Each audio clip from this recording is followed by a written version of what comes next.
नमस्कार, मैं हूं प्रशांत और मेरे साथ हैं राजा नटवरलाल यानी इमरान हाशमी और रानी नटवरलाल यानी हुमायमा मलिक। सबसे पहले मैं हुमायमा से शुरू करता हूं। मेहमान है हमारी और लेडीज़ फर्स्ट। जो दर्शक जिन्होंने बोल नहीं देखी उनको मैं बताना चाहता हूं कि हुमायमा पाकिस्तान में बहुत बड़ी मॉडल हैं, एक्ट्रेस हैं और बोल आपने अगर देखी है तो आप जानते हैं इनके बारे में। नहीं तो आप देखिए राजा नटवरलाल, आपको पता लग जाएगा कि हुमायमा का जो टैलेंट है वो क्या है। तो सबसे पहले बोल के बाद बॉलीवुड में स्ट्रगल आसान थी या मुश्किल? बोल के बाद बहुत बोल्ड था बॉलीवुड। लेकिन आसान तो कुछ भी नहीं होता, बट मैं लकी रही हूँ क्योंकि बोल एक मेरे लिए स्टेपिंग स्टोन था हर किस्म की इंडस्ट्री के लिए, क्योंकि हमारे पास ऐसा सिनेमा होता नहीं है। तो थोड़ा सा एक्सपीरियंस मिला, कुछ नया सब कुछ देखने को मिला, नया सब कुछ समझने को मिला। मैंने बहुत तंग किया इन लोगों को, बहुत दफ़ा मैं रोई हूँ सेट्स पे। डांस सीखने को उदासी दिख रही मेरे चेहरे पर, कितना तंग किया इन्होंने हमको।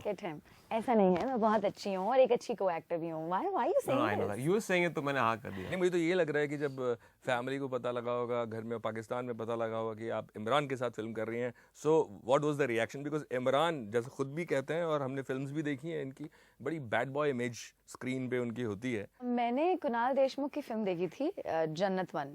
जन्नत वन मेरी बहुत फेवरेट मूवीज में से थी और मैं आज तक देखती हूँ जब भी ट्रेवल कर रही होती हूँ, कभी देखने को मौका मिलता है तो। लेकिन जन्नत 2 मैं स्पेशली देखने गई थी सिनेमा और बहुत सारी लड़कियों को इकट्ठा करके लेके गई थी अपने साथ। इनकी और मैंने फिल्में कोई देखी नहीं है, लेकिन ऑफ ऐसा कोर्स तो नहीं हुआ कि आपको जब ये फिल्म मिल गई हो तब आप देखने गई हो फिल्म? नहीं, तभी नहीं मिली थी इनको। नहीं। मैंने इनकी फिल्म के लिए ऑडिशन दिया था और इमरान का नाम सुन के ऑफ कोर्स मैं थोड़ी सी घबरा रही थी कि पता नहीं क्या होगा और क्या करेगा। एक्चुअली उन्होंने मर्डर फिल्म में फर्स्ट डे फर्स्ट शो देखी थी, इसके बारे में बात नहीं करना चाहती अभी। नहीं, मैंने थोड़ा कंट्रोवर्शियल हो जाता है। मैंने नहीं देखी थी मर्डर, मैंने गाने देखे थे बिकॉज मुझे इनकी एक्ट्रेस बहुत पसंद थी, जैकलिन फर्नांडिस। और उस जमाने में मैं पसंद नहीं था, एक्ट्रेस मैं बोलने वाला था। हाँ, आपका हेयर स्टाइल बेइज्जती हो रही है मेरी यहाँ पे। What am I doing here, man?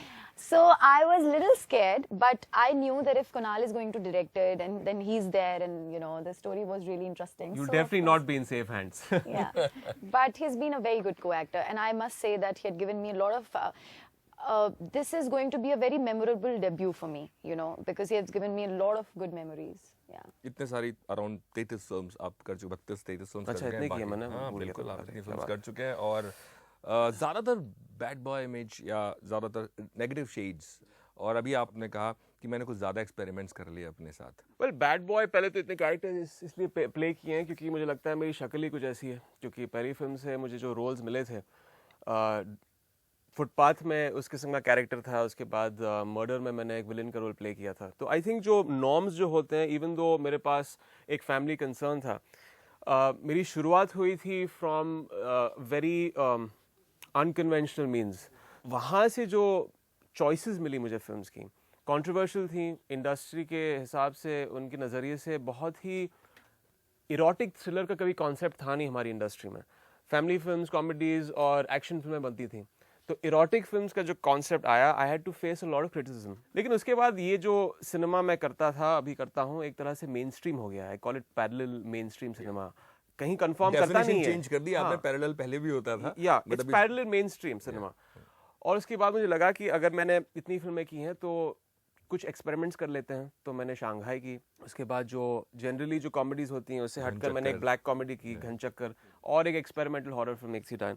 तो I think that's really work for me. लेकिन अभी बैक टू द बेसिक्स, राजा नटवरलाल में सब कुछ जो मेन स्ट्रीम होता है मेरी फिल्मों में, हमने सब कुछ डाल दिया इस फिल्म में। सो हुमायमा, पाकिस्तान से जब आप हिंदुस्तान आई हैं और फिल्मों की तरफ आपका रुख है, बॉलीवुड की तरफ, सबसे पहला सवाल ये है कि कहीं मन में एक ये घबराहट थी या जिस तरह का एक माहौल दोनों देशों के बीच में रहता है, और फिर वीज़ा प्रॉब्लम्स और दुनिया भर के प्रॉब्लम्स, तो कहीं से फैमिली या पाकिस्तान में लोगों की तरफ से कुछ ऐसा था कि नहीं आप मत जाइए या मत ज्वाइन करिए बॉलीवुड? हर जगह पे अच्छे और बुरे तरह के लोग होते हैं। पूरी की पूरी जनता ऐसी नहीं है जो इंडिया में जाना या काम करने को बुरा समझती है। आई थिंक कि मैं एक एक्टर हूँ, मैं आज हिंदुस्तान में काम कर रही हूँ, कल को मैं किसी और कंट्री में काम करूँगी, किसी और सिनेमा के लिए।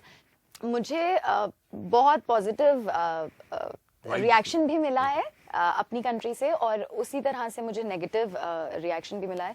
लेकिन आई थिंक ये हर चीज़ में होता है। जब मैंने बोल की थी उस पर भी बहुत सारे सवालात उठे थे, बिकॉज वो एक इस्लामिक वो था, उस पर भी बहुत सारे फंडामेंटलिस्ट लोग ऐसे बैठे हुए थे जो इश्यूज बना रहे थे। तो आई थिंक ये सारी चीज़ें तो चलती रहती है। मैंने इंजॉय किया, मेरी ज़िंदगी है, मैंने बहुत अच्छे से काम किया, और I think that I have got the best team. So मुझे बहुत प्राउड है इस चीज़ पे।